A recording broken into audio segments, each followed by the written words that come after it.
Dre Greenlaw, he's now a Bronco, and he says Sean Payton goes hard 6 days a week. It's the complete opposite of what Kyle Shanahan does.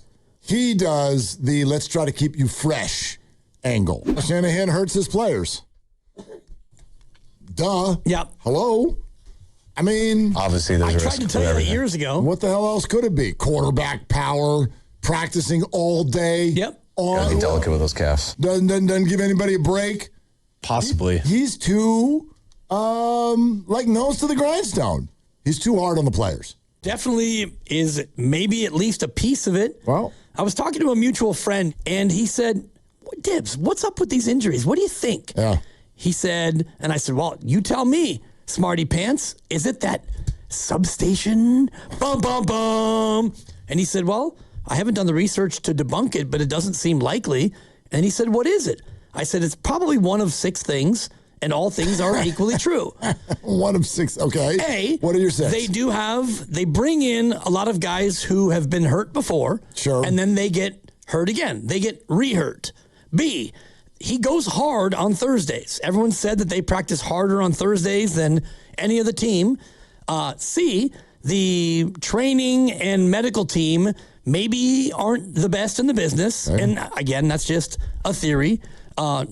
D, that damn substation and all of the voodoo that's going on with that, right? Yep. And, part of it I do think is just it's buzzard's luck, as Boach would say. Is that E, buzzard's luck? That would be E. Okay, and what's F? There's an F somewhere in there. I don't, maybe it was only 5 different things, but we talked about it. But he was honestly like looking at it from his super intellectual standpoint, and I was like, I don't really know. It's probably all of the things collectively all at once. Oh, it's definitely that Kyle goes too hard in practice. That is part of it. Well, Dre Greenlaw disagrees. They're just 2 different personality coaches. Sean's old school. You're going to do 6 days on, 1 day off. And, he got his way of doing things. You're going to be practicing 3 hours on Wednesday, 3 hours on Friday. And, Shanahan, he's complete opposite. He's more of he wants you fresh. You know what I mean? It's just 2 completely different mindsets. And they both have their way of doing things, and it's for good reasons, too. Okay. There's Dre Greenlaw. He's now a Bronco. And he says Sean Payton goes hard 6 days a week. It's the complete opposite of what Kyle Shanahan does. He does the let's try to keep you fresh angle. Greenlaw as a Niner hurt. Greenlaw as a Bronco hurt. Well, mostly healthy, but he was hurt a little bit. He was still hurt. He probably played, 10 games? I don't know. I feel like he missed Feels like he missed a games. stretch. Yep. How many of those games missed were because of the injury he suffered while he was still a Niner? That's what I'm talking about, Grandy. That's a good question. At the same time, the injury we're talking about is 2 years ago. The season started a year and a half, but yeah. Well, the injury happened at the Super Bowl. Yeah. It's the Super Bowl. The injury happened 2 years ago. Well, yeah, the games he missed, though, happened not today. Understood. But, we're talking... Okay, fair enough. But, an Achilles injury does not take 20 months to heal. Dre came back, re-injured himself in a number of ways as a Niner, and then re-injured himself a bunch as a Bronco. He played 8 games. He missed more than half the season this year. Well, let me try this again then. Shanahan goes too easy on his guys. Either way you want to slice it, it's Shanahan. He's a part of it. He's the coach of the team. Right, and they've been the most injured team or one of the most injured teams the majority of the time he's been there. Majority of the time. Right. But not always. Yeah. Not always. So look, I've said this 1,000 times. I cannot come with the hammer, but I'm also not going to be the nail. I have no idea. I have no idea what it is. I have not heard one consistent, credible idea from NFL circles / doctors, also knowing that this is a multi-billion-dollar organization that puts millions upon millions of dollars into getting this right. And they haven't yet.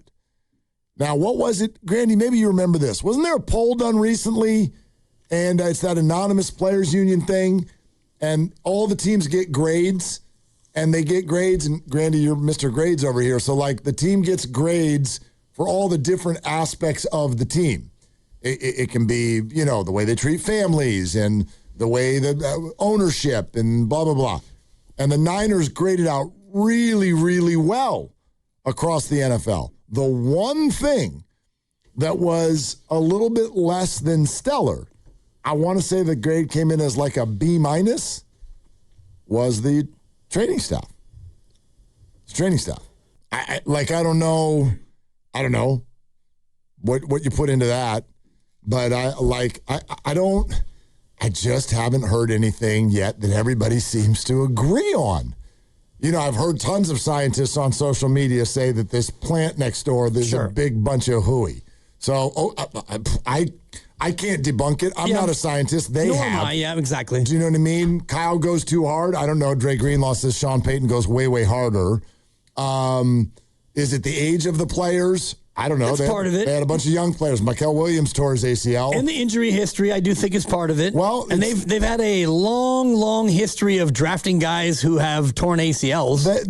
But I also I always think to myself, whenever you say, boy, they've drafted people who have had injuries before, I sort of go I think most people have had injuries of some sort before. I'm talking about the catastrophic ones, I know, the torn ACL. But you mentioned just a few minutes ago, what's Frank Gore in his NFL career known for? What's he known for? Durability. Durability. What happened to him in college? His leg got ripped off. He tore his ACL. More than that. Yeah. It was like multiple ligaments. So that man is... I know, maybe that's a one-off. Maybe it's a one-off. I don't know. You don't often see a 37-year-old running back, period, let alone a guy who leads his team in rushing. 37 years old? He led the Jets in rushing. They were ridiculous. 2-14, and he toted it 170-something times for 650 yards for a team that stunk. And, 37, give me the ball. I'm into this. This is fun. We lose, but I'm going to get 3 yards no matter what. By the way, this report card, it's from the NFL Players Association. It comes out every offseason. The Niners B- for training staff ranks 25th in the NFL, and B- for training room ranks 21st in the NFL. Yeah. According to all the other grades. If I'm Jed York, that would bother me. I don't like that. I don't like those grades. I love all the other stuff, but that's kind of what makes it even worse. It's like if you're going to be an A-level organization in all of these things, if you're going to treat the families great, if you're going to have the food, if you're going to have the coaching staff, if you're going to roll out the red carpet and be as classy of an organization as the 49ers tend to be and certainly attempt to be, then that would bother me if that's how players felt about something that important. Exactly. In football, it's maybe the most important thing. I mean, you can make the argument. So for sure, you get hurt and you go in the training room and you open the door and there's somebody in there on their phone. It's like, man, I rolled my ankle real bad. Ice is over there, if we have any. I mean, we were out earlier. Hold on, I'm playing Candy Crush. I got to finish this level. I mean, even from a facility standpoint, where do the Niners rank in terms of the Forbes NFL valuations? Probably behind the Cowboys, maybe behind the New York Giants. I was thinking Patriots maybe, but they're probably top 5, right? You know what I mean? I'll pull that up. That's pretty, but they're definitely top 5. Well, what are you doing with B- training room? Right. Staff, I get it. Okay, you make a hire, maybe this person, whatever, that guy didn't like this guy over here. What are you doing with not having in Silicon Valley, not having the absolute most amazeballs training room in the game? Especially when year after year you are top 3 or top 5 in injured players, in top 5 in games lost due to injury. So if that is your track record, and it's unfortunate if that is what is going to happen, and it seems like that's happened to this team in the Shanahan era, well, if that's the reality, then let's go ahead and have an A++ training facility, knowing full well that half the team's going to be in there because they always get hurt. Cowboys number 1, Rams number 2, Giants number 3, Patriots number 4. Oh, look at me. 49ers number 5. That's your Forbes valuations. Right. Which I've learned, by the way, however many billion they say they're worth more. And pump it up. Yep. They're worth more. Another 50% on top of that. For sure. But it doesn't even matter what the number is. If they are a top 5 valued franchise and you're also top 5 in games lost due to injury, then you should be a top 1 team in terms of, treatment and trainers and doctors and weight room and all the rest of it. Yeah. And I mean, and look, these are people's opinions and it's a collective. And so there might be plenty of people who are like, no, it is A-level, but I don't know. I mean, that's a lot of votes. Yep. And those are the two lowest grades that the entire organization from top to bottom got. So that would, if I were Jed York, I would just say I would look at that. I would spend more time on that than some study on the plant next door. I can tell you that. Hell, just like Herm Edwards said when he came on our show, you got to protect Ricky Pearsall from himself now. Yep.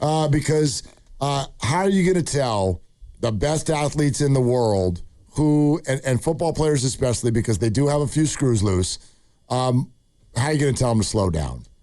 Like, how? I don't know how you have that mentality and then also slow down. And then the second part of it is, because again, I don't think Tim's wrong. I think there's 1,000 ways to sort of handle your workout routine. We've probably all heard all of the people who sort of think they've got it figured out.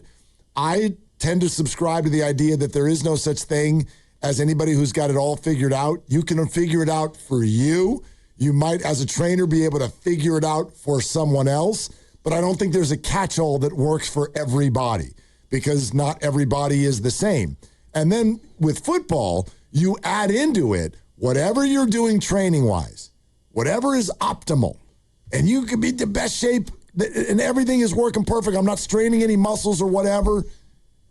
And then somebody flies across the middle and bangs you on the knee with a helmet. There's no training. Like, if you really want to get concerned, it's funny. The poster for frustrating injuries this year, I'd argue, is Ricky Pearsall. George Kittle. Well, no, but see, the first one. That's what I want to talk about. The first one. George Kittle, both of them. The first one and the last one. Those are the ones that we can have a discussion about.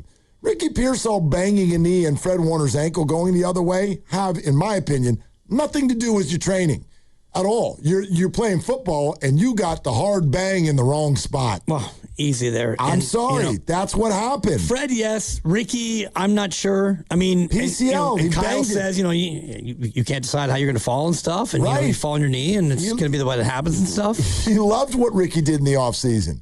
George is the one who twice this year had significant injury without being touched. Right. Without being touched. Was the first one, to me, is the one that raises eyebrows because that was just a straight up hammy. Full tear. Right. Just running. Just running. And by the way, not really involved in the play, running. Right. So he's running, hammy, you're out for 5 or 6 games, and then the other one's just the Achilles. And that to me is more a case of, you're 32. And when you get to be 32 and you plant your leg like that, as we know, the negative step that we've seen so many times now, and you put your foot back like that, it can go, especially when you get older like he is.